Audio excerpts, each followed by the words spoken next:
ഷൈൻ ടോം ചാക്കോ വെളിപ്പെടുത്തലുകൾ തുടങ്ങിയിട്ടുണ്ട്.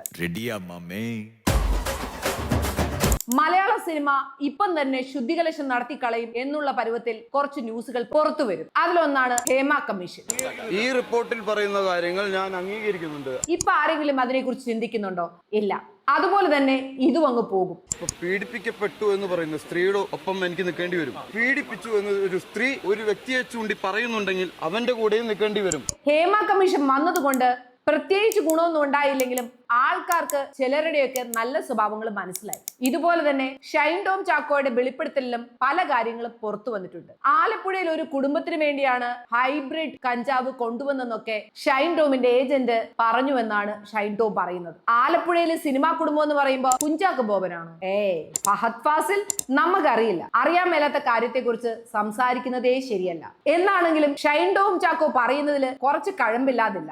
തന്നെയും മറ്റൊരു നടനെയും മാത്രമാണ് നിരന്തരമായി ലഹരി ഉപയോഗിക്കുന്നവർ എന്ന് പറഞ്ഞ് പോലീസും എക്സൈസും ഉൾപ്പെടെ നിരീക്ഷിക്കുന്നത്. മലയാള സിനിമാ മേഖലയിലെ മിക്ക നടന്മാരും ലഹരി ഉപയോഗിക്കുന്നവരാണ്. ചില സിനിമാ കുടുംബങ്ങളിൽ നിന്നുള്ള നടന്മാർ ഉൾപ്പെടെ സ്ഥിരമായി ലഹരി പാർട്ടികൾ പോലും സംഘടിപ്പിക്കാറുണ്ട് എന്നാണ് ഷൈൻ മൊഴി നൽകിയിരിക്കുന്നത്. പണ്ടേ പുള്ളി സത്യങ്ങൾ തുപ്പുന്ന ആളാണ്. ശ്രീനാഥ് ബാസിയുടെ പേരും തന്റെ പേരും മാത്രമേ വരുന്നുള്ളൂ, ബാക്കിയുള്ളവരുടെ പേരുകളൊക്കെ എന്തുകൊണ്ട് പറയുന്നില്ല എന്നുള്ളത് അതിപ്പോ കണ്ടുപിടിക്കണമെന്നുണ്ടെങ്കിൽ ഷൈന്റെ വെളിപ്പെടുത്തലുകൾ വേണ്ട രീതിയിൽ ഒന്ന് അന്വേഷിച്ചാൽ മതി. പണ്ട് കൊക്കെയിൻ കേസ് കഴിഞ്ഞ് വീട്ടിൽ പോയ ഷൈൻ ടോം ചാക്കോ പോലും ഇപ്പൊ പുറത്തു വരാൻ കാരണം ബിൻസി കൊടുത്ത ഒരു പരാതിയിന്മേലാണ്. രണ്ടുപേർക്കും ഓക്കെ ആയിട്ടുള്ള രീതിയിലുള്ള അല്ലെങ്കിൽ ഒരു ജസ്റ്റിസ് ആണ് എടുത്തിട്ടുള്ളത്. എനിക്കറിയില്ല മീഡിയാസിന് മുന്നിൽ അത് ജസ്റ്റിസ് ആവുമെന്ന് എനിക്കറിയില്ല. ബിൻസി ഒരു 2-2.5 മണിക്കൂർ നീളുന്ന ഒരു വീഡിയോ ചെയ്തിട്ടു. അതിനുശേഷം കുറെ പരാതികൾ അവിടെ ഇവിടെയായിട്ടൊക്കെ കൊടുത്തു, പോലീസ് സ്റ്റേഷനിൽ ഉൾപ്പെടെ. ഈ പരാതിയിൽ പറഞ്ഞ ആളുടെ പേര് പുറത്തു പോയെന്ന് പറഞ്ഞ് പുള്ളിക്കാരി ഭയങ്കരമായിട്ട് വിഷമിക്കുകയും ചെയ്തു. പരാതി കൊടുത്തിട്ട് ആ പേര് പുറത്തു വരാതിരിക്കുന്നത് എങ്ങനെയാണ്? അന്വേഷിക്കാൻ വേണ്ടിയല്ലേ പരാതി കൊടുത്തത്? അപ്പോ അന്വേഷിക്കപ്പെടുമ്പോൾ സ്വാഭാവികമായും അയാളുടെ പേര് പുറത്തു വരില്ലേ?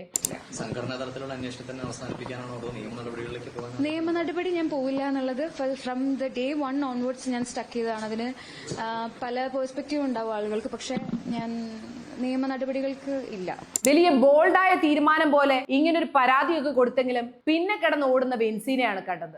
ബിൻസി ആരെങ്കിലും പേടിച്ചിട്ടാണോ അതോ പുതിയ സിനിമയുടെ പ്രൊമോഷന്റെ ഭാഗമായിട്ട് കൊടുത്ത പരാതിയാണോ എന്നൊന്നും നമുക്കറിയില്ല. എന്താണെങ്കിലും ചെന്ത് കോംപ്രമൈസ് ആക്കിയിട്ടുണ്ട്. ഇന്റേണൽ കമ്മിറ്റിയുടെ മുമ്പിൽ സാഷ്ടാംഗം വീണ് ഇങ്ങനൊരു കാര്യം ഇനി ആവർത്തിക്കില്ല എന്ന് ഷൈൻ ടോം ചാക്കോ പറഞ്ഞപ്പോ ബിൻസി ഓക്കെ അത് മതിയേട്ടാ എന്ന് പറഞ്ഞ് തിരിച്ചു പോന്നിട്ടുമുണ്ട്.